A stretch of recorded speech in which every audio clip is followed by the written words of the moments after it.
here to collect the Queen of Sodor, announced James. There she is, the odd manager said. James was furious. That slimy old tub? Gordon tricked me. He wants me to get dirty. I'll show him.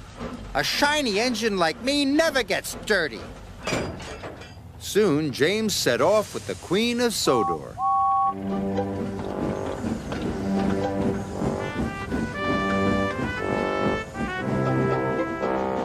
It was a long journey to the workshops. Shiny and clean, puffed James. Then there was trouble. The tall funnel of the old barge crashed through a pipe. James was sure he'd get covered in sludge. But he didn't. Shiny and clean, he declared again. The workmen soon cleared the mess. And then James was on his way.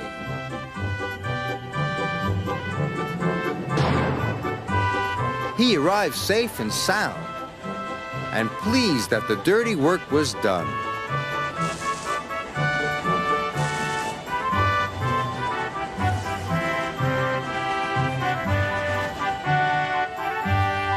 When James returned to the sheds, he was very proud of himself. How did you manage to stay so clean? I have to stay clean, boasted James, in case there's important work to do. Just then, Percy returned from the quarry. My whistle is clogged again. Watch out, James! Dust went everywhere. I did warn you. You'll need a washdown now, teased Thomas. Good, snorted James. It will make me readier than ever. I'm such a splendid engine. Oh.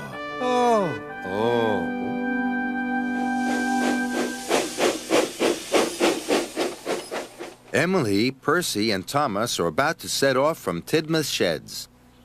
Each one of them is going to a surprise destination. There's the washdown, the coal hopper, and the water tower. Let's find out where they are going. Percy leaves first. He steams along his track, rounds lots of corners. It's very twisty. Where do you think it's going to take him? It looks like Percy is going to the water tower. Surprise! Well done, Percy. Who's next? Emily. Where will Emily be going? Emily twists in and out, around and about. Can you see where she's going yet? It looks like the coal hopper. Surprise! Well done, Emily. And now it's Thomas's turn. Where will he go?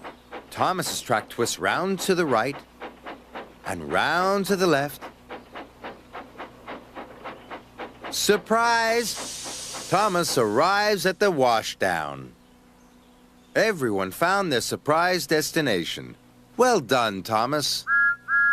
Well done, Emily. And well done, Percy.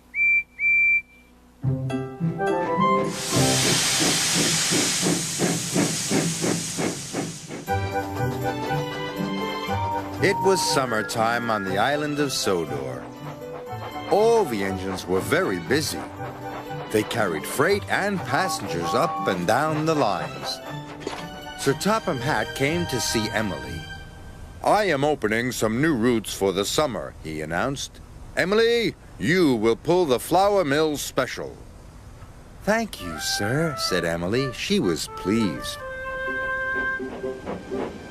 Emily stopped to fill up with water on the way to the flour mill, but James was already there. Sir Topham Hatt has given me the Flour Mill Special, said Emily. You're lucky, James huffed. I have to do the Black Lock run. Why don't you like going to Black Lock? Asked Emily. There are boulders all over the tracks, he moaned. They bash your buffers and scratch your paint. And there's the Black Lock monster. what's the Black Lock monster?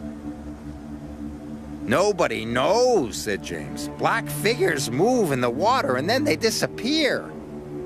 Oh. And James puffed away. Emily was pleased she didn't have to go to Black Lock.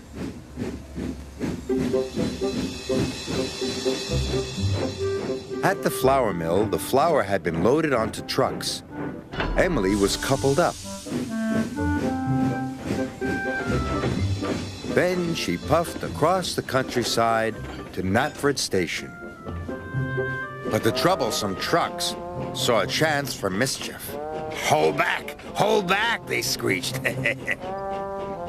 Emily pulled as hard as she could. But the troublesome trucks made her go very slowly.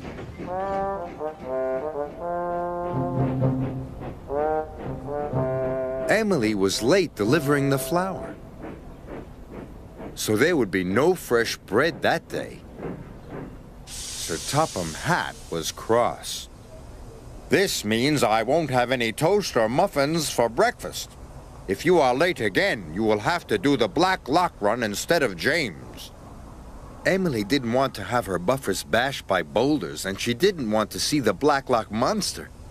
I must get the flour to the station on time, Emily puffed.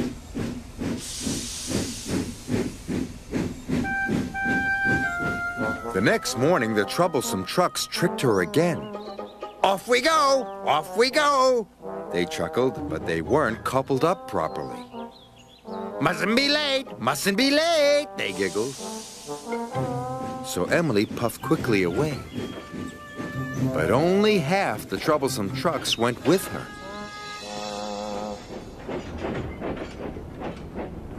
Emily arrived at the station.